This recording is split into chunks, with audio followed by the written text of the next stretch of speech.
خوينا لبطة علينا نزوره، خوينا لبطة علينا نزوره، نذكر مواجيبه لو انه نسانا نفوسنا على خويانا صبوره، نموت والشكة ما تلحق مدانا، لو شانت اموره نزين اموره، قدام ينصانا يعين حدانا، وان ما وقفنا له بوقت الضروره نحلق شواربنا وننتفي الحانه. ان ما وقفنا له بوقت الضروره نحلق شواربنا وننتفي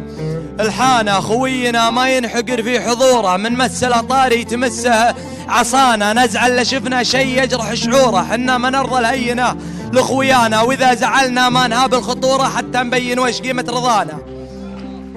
واذا زعلنا ما نهاب الخطوره حتى نبين وش قيمه رضانا، كلمه رديه الساس تنشب بزوره، يبطي ما ينطقها لمنه لقانا، مخبور واهداف الغشيم مخبوره، لو زور علومه ما بيح خفانا، قلوبنا على المراجل جسوره، ولا نلتفت للي يسولف ورانا، واللي لقى من خوة الله شبوره خليه يخاوينا ويربح معانا.